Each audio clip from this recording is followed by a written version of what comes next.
Love that open. Police say a religious ritual cost a 2-year-old his life, and the national political circus is warming up, thanks to Marco Rubio and Hillary Clinton. It's time for the fastest 4 minutes in TV news, the Fox 4 with Ben Ferguson. I know you're ready this week. Yes, I am. Ben's a WBAP News Talk Radio host, 8:20 a.m. every morning, 9 to 11. You got it. All right, Ben, let's move quickly through your sweet spot. Presidential politics, Democrat Hillary Clinton announcing she's in on Sunday. Yeah. Jumps in a van. I don't know if it was down by the Scooby river. van. Not sure if it was down by the river. Heads to Iowa.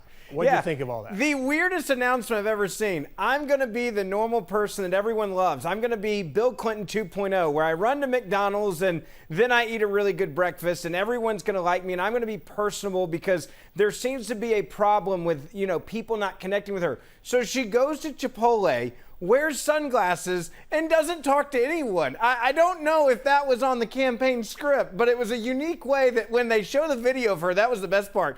It looks like she committed a crime. I'm sitting there, I'm like, the Chipotle releases their security camera video. It's like, it looks like a suspect video. It was one of the weirdest days of a campaign that I've ever seen, but it got her some press. That was the robbery cam. Yeah. I was waiting for her to say what her height was when she left the door, Got it. All right, Republican Marco Rubio announced Monday, no van, no Chipotle, as far as we know. Your takeaway? Yeah, he's the young candidate. I think his biggest thing that he's pushing right now is, hey, I don't have the last name Bush. I don't have the last name Clinton.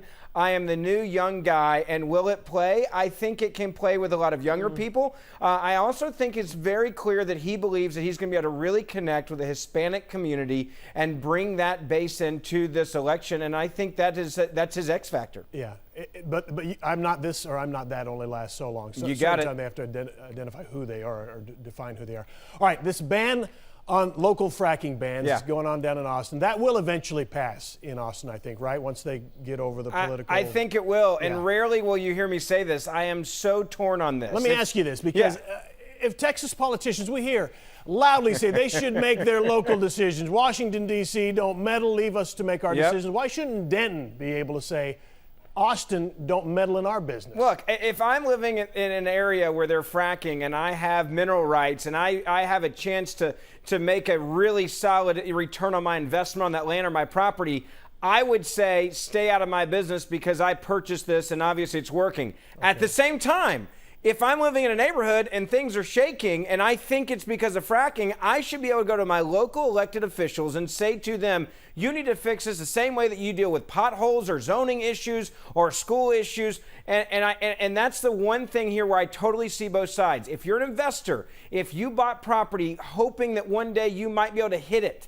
and you do, should your neighbor be able to stop you from doing that, this could be a very nasty court case as well. And I think the state's probably going to end up saying, hey, we're in charge in local municipalities. You're not. Is that who's driving this, though? Is the neighbor who wants to hit it, or is it the oil and gas industry? I think it's both. But if someone knocks on your door and says, hey, we're going to do a little bit of fracking over here and you're going to get paid, I guarantee you're going to listen to that conversation. Yeah. All right, let's switch to Balch Springs. This pastor/prophet. What a sick story. 2-year-old starved. What's your take? Well, I think the biggest part here, the takeaway is, look, any parent, anyone over the age of 18 that saw this child being tortured should be arrested immediately. We know that when you work with children, and whether it be school teachers or whether it be aftercare, whether it be daycare, whether it be camps, if you think a child's life is being endangered or they're being abused, you have a duty to report it to the authorities.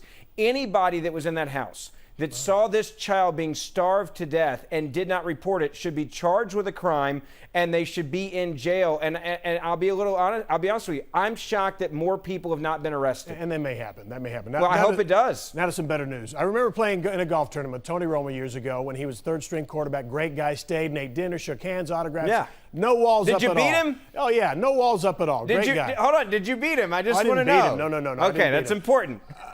Jordan Spieth, terrific kid. Yeah. Super nice. And I'm sure Romo's still that nice, but he's got walls up now. Now, does the world have to beat this niceness out of Jordan Spieth? He's such a great kid. It was interesting. Right after he won this, it was automatic. Well, is he going to be the next Tiger Woods, but also with the baggage? Tiger was a nice guy, but now he's got the fame and the fortune, and he's getting on the Under Armour jet. He's going to do the nightly shows and everything else. Look, I think Jordan seems to have a really good, solid family around him.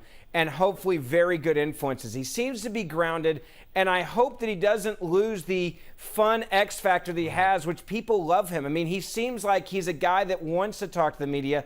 I hope he doesn't get burned, but unfortunately, many times we see this. We want to build him up, and the same people that help build him up in the media want to tear him down, and I hope that doesn't happen with him because he seems like an incredible guy. Absolutely. Love the kid. Love him. All right, Ben Ferguson, thanks. You can listen to Ben every weekday morning, WBAP 8:20 a.m. The Ben Ferguson Show is on from 9 to 11. Follow Ben on Twitter right now. He's been tweeting in the last few moments at Ben Ferguson Show. Ben Ferguson, thanks. Thanks, man.